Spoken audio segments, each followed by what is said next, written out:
أعوذ بالله من الشيطان الرجيم. بسم الله الرحمن الرحيم. والمحصنات من النساء إلا ما ملكت أيمانكم كتاب الله عليكم صدق الله العظيم. نن به د سوره نساء درس نمبر 250 شروع کو. نن درس کې به ان شاء الله د سوره نساء آیات نمبر 40 ترجمه او تفسیر کو او الحمدلله څلورمه سپاره هم ختمه شوه. نن به 5مه سپاره شروع کو. والمحسنات او همدارنګه حرام کړی شوي دي په تاسو باندې هغه واده شوي ښځې من النساء د ښځو څخه الا ما ملکت مگر هغه ښځې چې مالکان شوي دي ایمانکم خلاصونه د تاسې، مگر هغه چې کوم ښځو باندې تاسې ملکیت وي لکه چې چا سره واده وشي یا لکه مخکې وختو کې چې وینځې ورته وي. کتاب الله علیکم فرض کړي دي الله په تاسې باندې. څه مطلب؟ یعنی چې د مخکې کوم محرمات ذکر شول دا حرام چې دي دا فرض دي، دا به تاسې خامخا دغو نه ځان ساتوئ.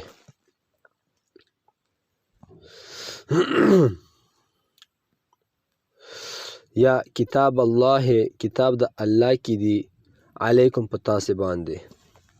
و احل لکم او حلال کړی شوي دي تاسې دپاره ما وراء ذلکم هغه ټولې ښځې د دغو نه علاوه، یعنی خور، مور، لور، لمسی، خورزه، رضایي خور او د ښځې خور دا ټولې تاسو ته حرامې دي. دغو نه علاوه چې نوره څومره ښځې دا تا ته حلالې دي لکه تره لور، ماما لور، ترور لور، همداسې پردۍ ښځه وي، همداسې خپله ښځه دې مړه شي دا ښځې خور اول خو تا ته حرامه وه، خو چې ښځه دې مړه شوه بیا یې ښځې خور تا ته حلاله شوه. ان تبتغوا لپاره د دې چې تاسې طلب وکړئ باموالکم په خپلو مالونو سره محسنین په داسې حال کې چې تاسې ساتونکي شوئ د خپل دین په نکاح سره، غیر مسافحین نه زنا کوونکي، الله دې مو تاسې وساتي.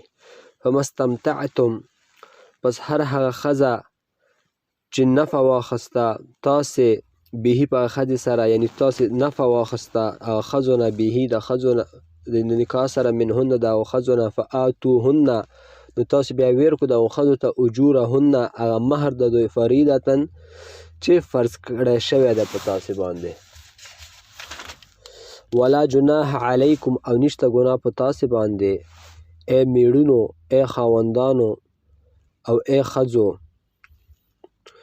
فیما ترادیتم په هغه څه کې چې تاسې راضي شوي بهي په دغه سره من بعد الفریدة وروسته د فرضېدو نه. ان الله بېشکه الله چې د کان علیما ډېر ښه خبردار دی، حکیما او ډېر ښه د حکمت والا دی. نن درس ربط د بیګاني درس سره معلوم او واضح دی. هغه ورځ مو تاسې د هغو ښځو بیان وکړه چې کومې ښځو سره یو انسان نکاح نشي تړلی لکه خور، لور، مور، ترور، خورزه، لمسی، رضایي خور. ډېر تفصیلي بیان مو بیګاني درس کې وکړه. نو نن درس کې هم الله پاک مو تاسو ته همدا خبره کوي چې کومې ښځې تاسې ته دغو نه علاوه دي هغه تاسو ته حلالې دي. بېګا د حرامو بیان و، نن د حلالو بیان دی. کومې ښځې مو ته حلالې دي؟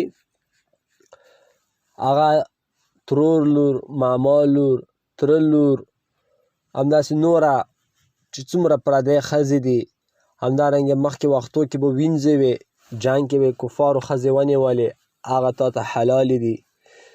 نو دا ټولې حلالې دي. حرامې څو دي هغه په شمار محدودې دي، نو هغه مو بیګاني درس کې ووې. ښه نن سبا د بعضې ملحدین راوتلي دي، مخکې هم خو نن سبا ډېر زیات شوي دي. هغوی دا خبره کوي چې لکه څنګه چې سړي ته اجازات دی دوه ښځو سره واده وکړي یا درو سره یا څلورو سره، همدارنګې ښځې ته هم اجازات دی چې یو مېړه په ځای دوه مېړه ځان ته وساتي، درې وساتي، څلور وساتي. دا ډېره غیر فطري او غیر عقلي او غیر شرعي خبره ده. تاسې څومره مذهبونه په مخ د ځمکې چې وږ سوی، په هغ کې به داسې یوه فتوا داسې جواز وانهکسو چې هغ کې وي که د مثال خبره د یهودیت وي که عیسویت وي که بودیزم وي، هر یو دین وي، هغ کې به داسې وانهکسو چې ښځې ته اجازات وي چې دوه درې مېړونه وکړي. خو دا نن سبا د بعضې د عقل نه خلاص چې ځان ته ډېر هوښیاران هم یایي، هغوی دا رسم ورباسلی دی چې نه ښځه هم کولی شي چې درې څلور مېړونه وکړي. نعوذ بالله. د الله ښکلی دین دی، د الله دین څه چې څوک ټکر کوي هغه خاورېزه نه کسي. سړی خو ځکه دوه درې څلور ودونه ورته جایز دي چې هغه ماشاءالله کولی شي چې دا ښځې وساتي، الله پاک طاقت ورکړی، کار کوی شي، کاروبار کوی شي، پیسې ګټی شي، یو ځای نه بل ځای ته سفر یې کوی شي، هر څه کوی شي، نو هغه ته اجازات ځکه الله ورکړی دی. بعضې وختونو کې داسې هم کېږي چې یوه سړي ته یوه ښځه کافي نه وي، مثال خبره دی په سفر وي، نو یوه ښځه که ځان ته په سفر بیایي نو کور کې بیا څوک پاتې کېږي نه، نو دوه درې ودونه یې کړي وي، بس نمبر په نمبر کله یو سفر نه بیا کله بل. نو په دغو خبرو باندې مشران ماشاءالله ښه پوهېږي، ډېر به تفصیل ته نه څم. او چې کومه ښځه که موږ لاړ شو دوی خبرې ته د ملحدینو چې دوی یایي چې دوه درې ودونه باید ښځه هم وکړي، نو ښځه خو کمزورې ده، هغه د یوه مېړه حق نشي ادا کولی، نو د دوو بچو ته حق ادا کړي. همدارنګې ماشوم به پیدا شي پته به نه لګېږي چې دا کوم مېړه نه زوی پیدا شو، نسلونه به تباه شي. نو الله پاک چې څنګه موږ ته ویلي دي هغو باندې به موږ چلیږو. د ملحدین دوی ته د اول الله هدایت وکړي، که هدایت یې په نصیب نه وي نو الله دې مخ د دنیا نه ختم کړي. د واده بنیادي مقصد خو شی دی هغه دا دی چې انسان حفاظت وشي، انسان ته پاکي حاصله شي. د واده خو صرف دا مقصد نه دی چې بچیان پیدا شي، بچیان خو نعوذ بالله الله دې موږ تاسې وساتي په زنا سره هم پیدا کېږي، العیاذ بالله. همدارنګې په پیسو هم خستای شي، مثال خبره چا نه به واخلې، خو نه، په نکاح سره بنیادي مقصد شی دی هغه دا دی چې پاکي راشي، حفاظت وشي د نسلونو، د ښځې او د خاوند هغه پرده خوندي شي، خاندانونه جوړ شي، معاشرې ښکلې شي. نو دا د نکاح بنیادي مقصد دی.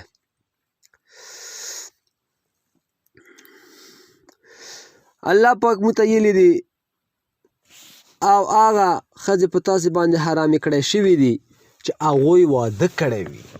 یوه ښځه ده واده یې کړی دی، نو دا ښځه هیچ چا ته هم حلاله نه ده، صرف خپل مېړه ته، او نه دا ښځه بل چا سره اوس واده کوی شي. نو دغې ښځې ذکر الله پاک ځان ته علیحده وکړه.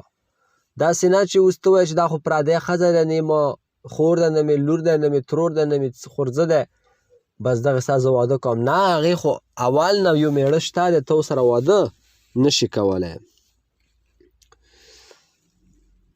او یو څو صورتونه دي هغه کې کولی شي چې کله مسلمانان کفارو سره په دارالحرب کې جنګ وکړي او د مسلمانان چې دي د کفارو نه ښځې ونیسي، مثال خبره هغه دارالاسلام ته راولي، مسلمانانو ملک ته راولي. اوس دغې ښځې خو اگر چې هلته مېړه وه، کافره مېړه یې وه، دغې ښځې سره اوس مسلمان سړی واده کوی شي، او دومره به وي چې یو حیض به تېروي، ځکه چې چېرته اول مېړه نه بچی مچی نه وي. همدارنګې کوم کافر ښځه چې د دارالحرب نه کې مسلمانه شي او مېړه یې کافر وي، نو بیا به دا درې حیضه تېروي، هغه نه بعد به بیا بل مسلمان سره واده کوي، که بل مېړه کافر مېړه طلاق ورکړی وي او که نه وي ورکړی. همدارنګې په دارالاسلام کې کومه کافره ښځه مسلمانه شي، نو بیا به اوس مسلمانانو ملک یوه کافره ښځه مسلمانه شوه، نو قاضي به داسې وکړي مېړه ته به چې ته یا مسلمان شه، که نه مسلمانېده بس فیصله به وکړي چې دا ښځه تا نه جدا شوه دا به ځان ته بل مسلمان میړه کسي. دا یو څو صورتونه ما تاسو ته ووې چې په هغو صورتونو کې واده کړی شوې ښځې سره بل سړی واده کولی شي.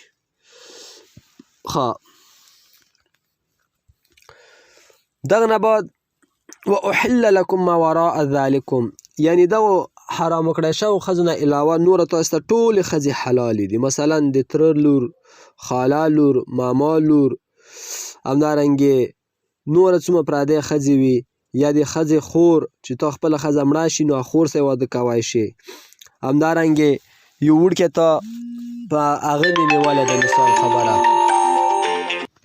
نو همدارنګې هغه ښځه چې مثال خبره یو سړی وي یو وړکي ته ویلي چې ته یې ما زوی یې، بعضې خلکو زمن نه پیدا کېږي که نه، نو بس بیا هغه انګلیش کې ورته اډاپټیو چایلډ یایي، اردو کې ورته مو بولا بیټا یایي. دغه زوی دا زوی مړ شه، مثال خبره دا وړکي مړ شه یا د خپلې ښځې ته طلاق ورکړه، نو بیا دا سړي ورته ویلي چې ته یې ما زوی، نو دغه پلار یې چې دی دغه سره واده کوی شي د ښځې سره، ځکه دا خو خپل زوی نه دی که نه. د جاهلیت په دور کې دا هم یو رسم وه، چا به چې یو چا ته ووایي چې دا مې زوی دی بیا به هغه ښځې سره واده نه شو کولی. حال دا چې نبي علیه السلام خو زمن نو، خو زید ابن ثابت رضی الله عنه ته یې زوی نه ویلي وو. بیا زید ابن ثابت رضی الله عنه نکاح چې بیبي زینب رضی الله عنها سره وشوه، بیا هغوی منځ کې طلاق راغه. بیا نبي علیه السلام د زید رضی الله عنه بچي ښځې سره زینب سره یې واده وکړه. د دغې پاره چې د هغه جاهلیت په دور باندې څه وشي، رد وشي، چې خلکو زړونو نه هغه زوړ رسم څه شي وځي. همدارنګې په یو وخت کې څلورو ښځو نه زیاتې ښځو سره نکاح کول دا هم حرام دي. په یو وخت کې څلور ښځې ساتلی شي، پنځه شپږ واوه نه شي کولی.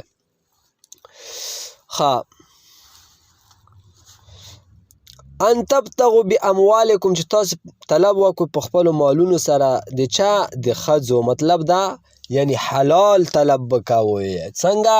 نکاح به ورسره وتاړې بیا د ښځې سره ته وخت تېروی شي. یو سړی دی په زنا کوي هغه هم پیسې ورکوي، یو بل سړی دی په نکاح پیسې ورکوي، دواړو پیسې خرچه شوې، خو نکاح والا حلال او دا بل حرام. شریعت څومره ښکلی دی، په نکاح باندې به لږې پیسې خرچه کېږي او په زنا باندې روزانه موږ تاسې پیسې خرچه کوو. موږ تاسې د الله وساتي نور مسلمانان ورونه یا نور زموږ ملګري، نو دواړو نه پیسې څي خو حلال طریقې سره لږې څي او په حرامې سره ډېرې څي، بیا هم هغوی په حرامو کې مبتلا دي. ډېر بد څیز دی زنا، دغه سره معاشرې نسلونه تباه کېږي. حدیث شریف کې ارڅي زناکار سړي ته درې نقصانه رسیږي. یو دا چې عمر به کمیږي، عمر کې به برکات نه وي. بل دا چې مخ نه به نورانیت څي، سپېره غونته مخ به وي. بل دا چې مال کې به برکت نه وي، د دنیاوي سزاګانې دي او اخروي سزاګانې خو یې پرېږده او چې آخرت کې به څنګه سزاګانې وي. الله دې مو تاسې وساتي. ابوبکر جساس رحمه الله په خپل تفسیر احکام القرآن کې لیکي چې دغه نه دوې خبرې معلومې شوې. یو دا چې نکاح به د مهر نه خالي نه وي، یعنی که یو سړی او ښځه وایي چې زه ما ته واده کوو نکاح مهر به پکې نه وي، دا نکاح به وخو شوه خو مهر به بیا هم پکې لازم وي. مهر به هله معاف کېږي چې ته ښځې ته روپۍ په لاس کې ورکړې، 10,000 20,000 هر څومره چې وي، او هغه بیا تا ته په خپلې خوشحالۍ واپس درکړي، بیا صحیح دی. نور نه ده صحیح چې ته یې وډار کړې ویې وایې چې هله ما ته مهر معاف کړه، دا ګناه دی. او بله خبره دا ته نه معلومه شوه چې مهر به هغه څیز وي چې هغه ته موږ تاسې مال یلی شو. مثال خبره روپۍ، سره زر، سپین زر، همدا رقم ته ځمکه شوه، نور چې څومره هغه څیز چې فایده مند څیز وي. داسې نه چې مثال خبره ته ښځې ته په مهر کې خاورې ورکړي چې دا دې مهر کې، نه، خاورې شی شي. خاورې خو باید تا به 1 بجې خاورې ورکړي، دا به تا ته 10 بجې خاورې درکړي چې دا ته در وخله. نو محسنین غیر مصافحین، یعنی تاسو په خپلو مالونو په ذریعې سره طلب د حلالو ښځو وکوی. نو دغه نه دا خبره معلومیږي چې تلاش د ښځو کې چې دی عفت او عصمت مقصود دی، چې نکاح مو څه پاره کوو؟ دغه د دې پاره کوو چې عفت راشي، پاکي راشي او حفاظت وشي. دغې پاره نکاح نه کوو چې خپل خواهش پوره کړو، دغې پاره نکاح نه کوو چې خپل ښځه مې دغې پاره راوستلې چې ماته ماړی پخوي، ما خدمت کوي. نه، نکاح به په دغه نیت کوي چې زه ګناهونو نه بچ شم، ما د نسلونو حفاظت وشي، په سنتو باندې عمل وشي او ماته ثواب میلاو شي. نو بیا هغه نه بعد دا نوره دا واړه واړه کارونه لا ورکې خپله ارڅي، مثال خدمت کول دا نوره. غیر مصافحین، دغه نه دا خبره معلومه شوه چې نکاح چې د صرف د شهوت دپاره نه دی، لکه زنا خلک د شهوت دپاره کوي. دلته یوه بله ډله راوتلې چې موږ تاسې شیعهګانو ته یایو، هغوی یایي فمستمتعتم، دغه نه چې دی متعه معلومیږي. متعه ایرانیان شیعهګان دا ورته صیغه یایي چې د یوې ګنټې پاره، یوې ورځې پاره، 2 ورځو پاره نکاح تړي. دا حرامه ده، په شریعت کې د دغې جواز نشته. ها مخکې وه، بیا په غزوه خیبر کې نبی علیه السلام دا حرامه کړه، بیا په فتح مکه کې بیا یو 3 ورځو پاره حلاله شوه متعه، چې ګنټې پاره 2 ګنټو پاره به د یوې ښځې سره نکاح وکړه. بیا هغه نه بعد نبی علیه السلام ټول عمر دپاره د هغه نکاح دا متعه څه کړه؟ حرامه کړه. نو شیعهګان اوس هم یایي چې نه دا حلاله ده، ځکه قرآن شریف کې ارسي فمستمتعتم. نه، دلته خو چې ده دغه نه متعه نه ده مقصود، دغه نه چې ده چې تاسې ښځو نه فایده واخلئ، مطلب دا چې تاسې نکاح ورسره وکوئ او خپل ژوند ورسره تېروئ. د ګنټو 2 ګنټو خبره نشته ده، دا د دوی ډېره غټه بېوقوفي ده، کم عقلتوب ده. شیعهګان اوس هم دا کار کوي، دا شریعت کې حرامه ده، دا زنا ده. دا زنا ته یوه قسم ته لیاره جوړول دي. الله دې موږ تاسې وساتي. نن دپاره همدا درس بس دی. وما علینا الا البلاغ.